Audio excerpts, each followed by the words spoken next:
In Surah Al-Imran, Surah number 3, ayat number 130. In Surah Nisa, Surah number 4, ayat number 161. In Surah Rum, Surah number 30, ayat number 39. In Surah Baqarah, Surah number 2, ayat number 275. In Surah Baqarah, Surah number 2, ayat number 276. In Surah Baqarah, Surah number 2, ayat number 277.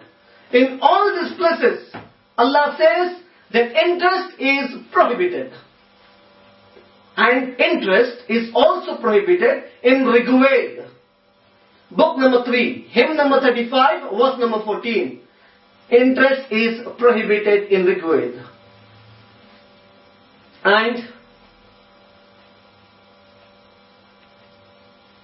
dressing modestly.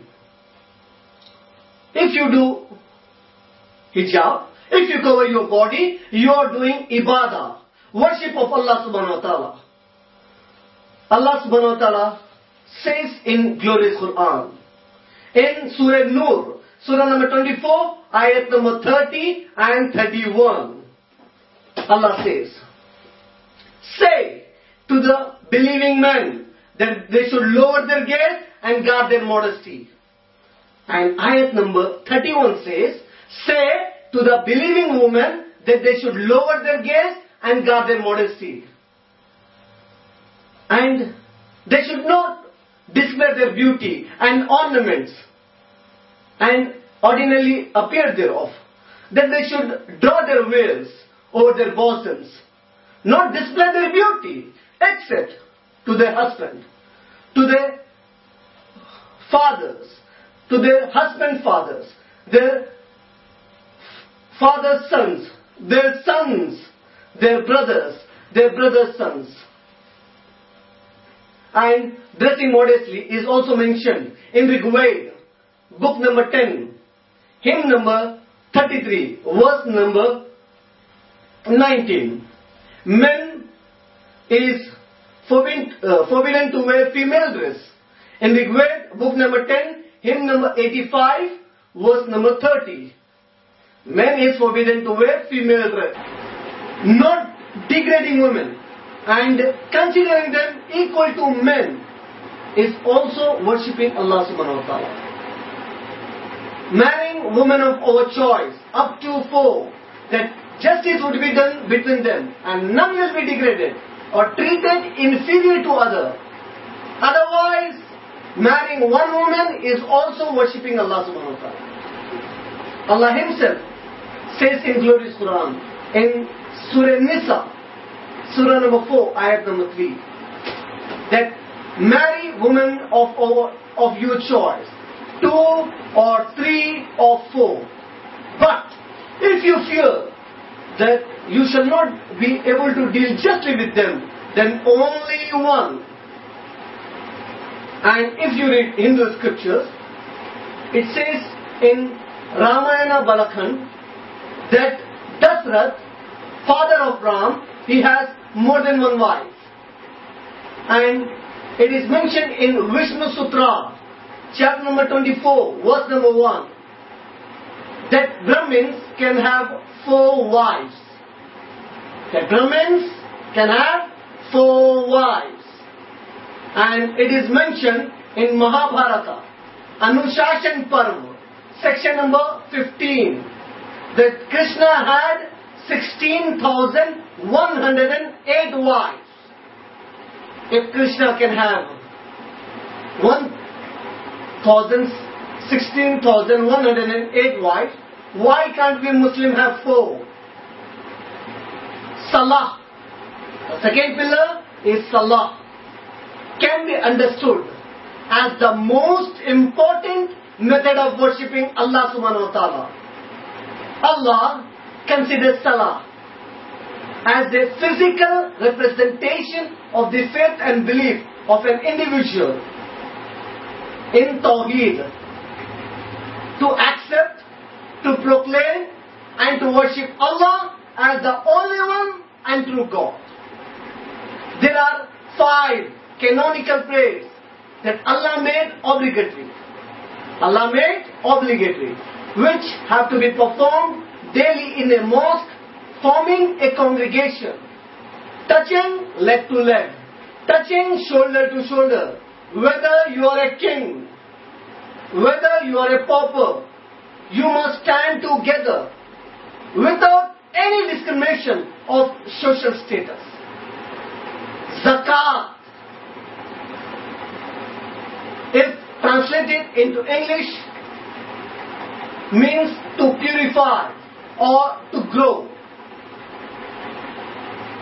It is compulsory for every Muslim to pay 2.5% of 87 grams of gold or an equivalent possession of wealth as charity to the poor and needy in the Muslim community once every year. To establish universal brotherhood. Generally, when poor have no means for livelihood, it is then that they bend towards committing crimes like dacoity, robbery, theft, polluting the society. Therefore, if the wealthy pay regular zakat, it will fulfill the fundamental requirements of the poor and also increase the love and respect towards the rich in the community. If every human being gives zakat, not a single human being will die of hunger. And the survey has done, if only 250 richest person of the world, if they give only 4% wealth, problem of water, food, education can be solved globally. Fourth pillar is Hajj. That is compulsory upon every individual Muslim man or woman who have means required to perform Hajj every year. And if you read Sahih Bukhari, volume number 2, chapter number 4, hadith number 596, it says that a Haji whose Hajj is accepted by Allah Barik Ta'ala as like a newly born sinless child, born just out of a mother's womb. We perform Hajj to set the best example of universal brotherhood. A Haji, people who perform Hajj, have been commanded by the Prophet to wear 2 pieces of cloth, that is unsewn. A king or a pauper stand together without any discrimination of social status, praising Allah for whatever He has granted them in this life and in the hereafter. This circumambulation is done around the holy structure, that is Kaaba, indicating that the whole universe has only one central force to govern it, and only one creator for all, whom mankind should know and recognize as Almighty, irresistibly Supreme God, Allah Subhanahu wa Ta'ala. The praise of Allah that the Hajis do. The words used that the Hajis do is called Talbiyah. The words used in Talbiyah to praise Allah is Labbaik Allahumma Labbaik. Labbaik la sharika laka labbaik. Inna alhamda wa ni'mata laka wal mulk la sharika lak. I respond to your call. O Allah, I respond to your call. And I am obedient to your orders. You have no partners. I respond to your call. All the praises and blessings are for you. All the sovereignty is for you. And you have no partners with you. And the 5th pillar is Saum. Saum means fasting.